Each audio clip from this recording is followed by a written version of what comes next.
안녕하세요, 일서블입니다. 오늘 제가 어떤 얘기를 드리려고 하냐면 이런 일이 아마 많이 있으실 거예요. 지금 이 커머스 리그에 들어오신 분들이 좀 친해지신 분들이 계실 거예요. 근데 이 대표님들이 서로 뭐가 궁금하냐면 전화를 해요. 김 대표 요즘 좀 어떤 거 같아? 그러면 김 대표가 우리도 요즘 매출이 푹 빠진 것 같아 이러면 안도의 한숨을 내시는 거죠. 나만 그런 게 아니구나. 이런 일들을 왜 하시는 거냐면 근본적으로 시장 전체의 소비 심리가 내려간 건지, 우리만 안 팔리는 건지, 아니면 우리가 뭘 잘못하고 있는 건지, 남들은 지금 뭐하고 있는지가 막 엄청 궁금하단 말이에요. 그런데 별로 의미가 없더라. 제가 지나고 나서 보니까 잘 되고 있는 업체, 우리 안 팔리고 있을 때 걔네 엄청 잘 팔았다 그래도 전화 오면 저희도 힘듭니다. 요즘 옛날 같지 않아요. 나중에 까보면 엄청 잘 됐어. 그거 뭐라고 할 거야? 그래서 다들 그냥 그러고 계시거든요. 경쟁사 혹은 주변 파트너사, 아는 대표한테 전화해가지고 요즘 어때? 이런 거 하나도 의미가 없어요. 자, 경쟁업체가 광고비를 얼마나 쓰고 있는지 어떻게 아느냐면 직접 알아내셔야 돼요.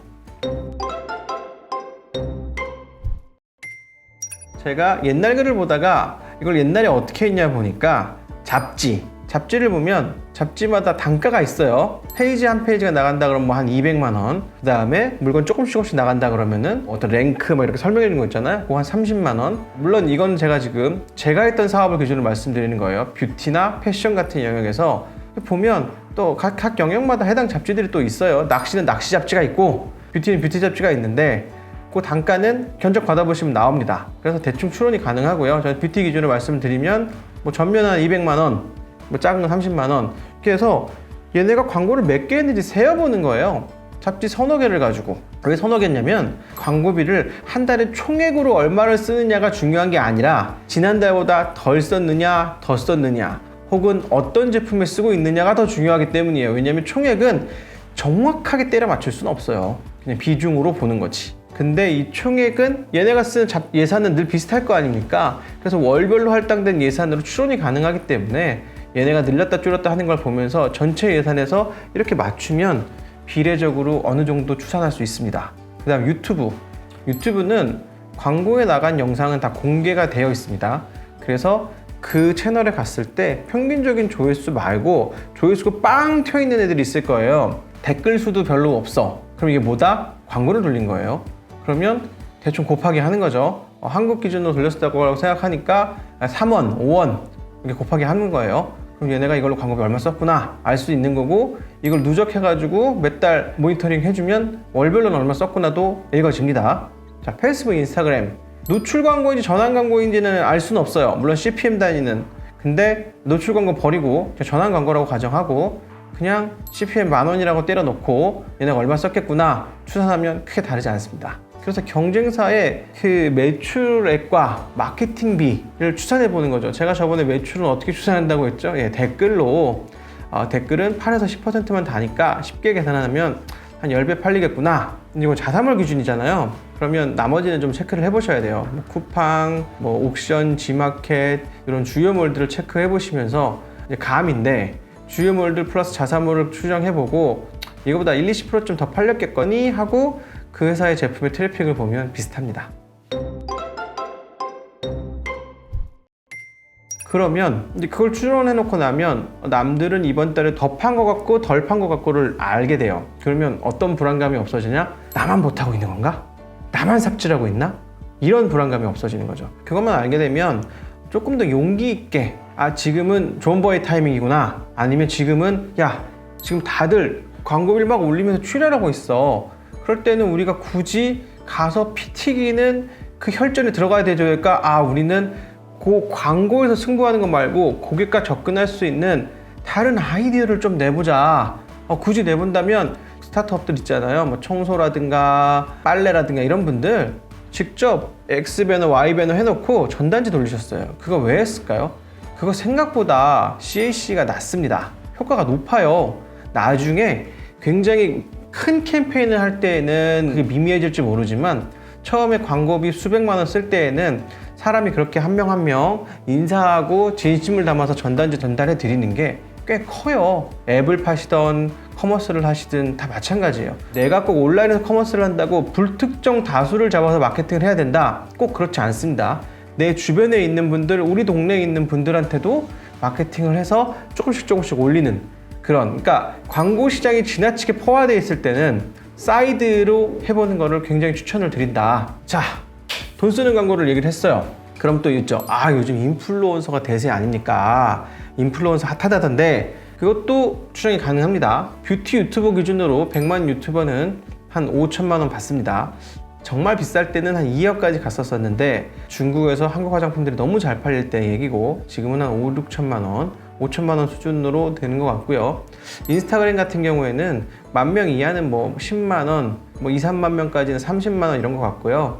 한 20만 수준 되면은 한 500만 원 정도 되는 것 같은데 한 번만 올리는 걸로는 그렇게 못 봤고요. 그 인플루언서 입장에서도 두세 번 정도 이걸 계속 터치를 해주면서 한 달 정도를 난 이 상품을 하겠다라고 하면 한 500만 원 받는 것 같습니다. 물론 인스타그램도 막 100만 이러면은 뭐 500만 원부터 1000만 원 뭐 가기도 하는데 어떤 인플루언서든 회사에서 그 인플루언서에게 단 한 번에 이게 끝낸다고 생각하지 마시고 계속 관계를 유지하시면서 우리는 때가 되면 너랑 이런 걸 하고 싶다 이런 게 중요해요. 그 다음 블로그는 그냥 뭐 10에서 30 정도. 근데 블로그 지수가 있다고 말씀드렸잖아요. 이 지수 중에서 가장 큰 건 언제 마지막으로 쓴 이게 최신 글이냐. 아무리 유명한 블로거가 쓴 글이라도 운 좋게 메인 노출이 되지 않는 이상은 최근에 쓴 게 많은 게 더 유리합니다. 그러니까 블로그는 단가가 높지 않은 거예요. 누가 쓰나 10에서 30인 거죠.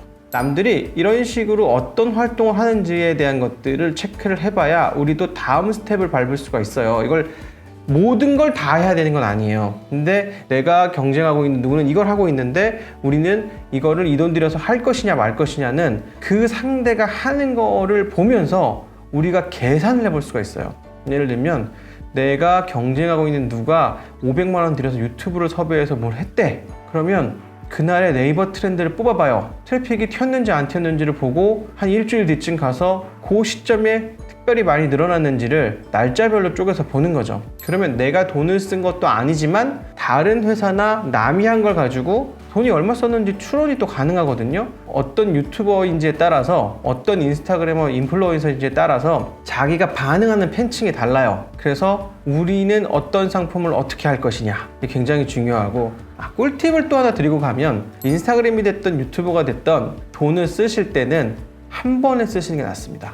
한 유튜버가 예를 들면 1,000만 원을 쓰는데 이번 달에 300만 원 쓰고 다음 달에 300만 원 쓰고 다음 달에 300만 원 이렇게 쓰는 것보다 차라리 300만 원짜리 유튜브가 빵빵빵 이 해시태그가 굉장히 요즘 중요한 키워드구나 하고 노출되는 게 훨씬 중요하다는 얘기예요. 근데 사람이 쫄아서 그걸 못 하잖아요. 그래서 아까 말씀드린 것처럼 어떤 애가 효과가 있는지를 남들이 돈 쓴 걸 관찰하면서 얘는 효과가 있구나 얘도 효과가 있네 그럼 팅팅팅 이렇게 하면 최대한 실패를 줄일 수 있다. 돈을 효과적으로 쓰는 법은 남들이 돈을 어떻게 쓰는지를 계속 공부하는 것밖에 방법이 없다. 이걸 계속 하고 있는 회사가 사실 MCN이고 이걸 계속하고 보고 있는 회사들이 데이터 분석한다고 하면서 돈을 효과적으로 쓰겠다 하는 파트너사들 혹은 에이전시들이에요. 그런데 우리도 내부에서 그런 거를 해야 된다. 그래야 돈을 효과적으로 쓸 수 있다. 다른 팁을 또 하나 드리면 남들이 돈을 피 터지게 막 쏟아붓고 있는 데들이 있어요. 그런 데는 굳이 그 카테고리로 들어갈 필요가 없다. 과열돼 있는데 들어가서 뭐 하겠습니까? 이제 내가 들어가서 먹을 게 없는데. 그런데 다른 경우가 물론 있긴 해요. 이건 과열돼 있다기보다 지금 너무나 다 돈을 잘 벌고 있어서 거기가 그렇게 과열돼 있는 것처럼 보여. 그럴 때는 그게 이제 금광이라고 하죠. 들어가야 되는데 현재 시점 2021년 1월 시점에서 현재 금광이 존재하냐면 현재 광고 시장에서 금광은 없습니다. 네. 지금은 남들이 피 터지겠는데 굳이 들어가지 마십시오. 이서블님도 TV CF부터 여러 가지 광고들을 진행해 보셨잖아요. 네. 그 중에서 가장 성과나 효율이 좋았던 광고 매체는 어떤 거라고 생각하세요? TV가 효율이 제일 안 좋습니다. 좀 상황마다 다른 것 같은데 TBC는 저도 이렇게 조언을 드리고 싶어요. 월 10억 이상의 스pen딩을 돌릴 각오를 좀 해야 되는 것 같다. 그리고 TV는 굉장히 길게 가서 저도 효율이 안 좋다고 생각하지만 TV가 그럼 망했냐라고 보기에는 그것도 애매하다. 뭐 효율이 더 좋다라고 하면 여전히 전환에서 압도적인 건 페이스북, 인스타 광고가 전환에서 압도적이고요. 그 뒤를 유튜브가 바짝 추격하고 있고요. 그 뒤를 이제 올라오는 바이트댄스, 틱톡이라고 하죠. 이쪽이 좀 올라오고 있는 시장이 광고 시장이 현재 결인 것 같아요. 그렇다면 직원을 뽑을 때도 단계가 있듯이 사업 초반, 중반, 후반에 어떤 종류의 광고를 해나가야 할까요? 사업을 초반, 중반, 후반이라고 하시니까 후반이 어디가 후반인지 잘 모르겠는데 이 커머스에 처음 들어오시는 분들 초반에는 네이버 지식 쇼핑 광고, 파워링크 광고 이 정도를 할 수 있는 것 같아요. 요거는 유통사업자.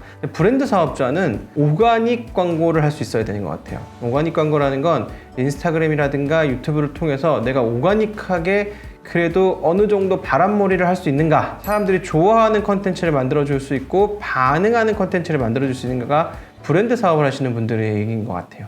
오늘은 여기까지. 광고에서 남들이 돈을 어떻게 쓰고 있는지, 얼만큼 쓰고 있는지, 우리는 그걸 보고 뭘 배우고 어떻게 써야 되는지 그런 내용을 살짝 풀어봤습니다. 도움이 되셨다면 구독, 좋아요 부탁드리겠습니다. 감사합니다.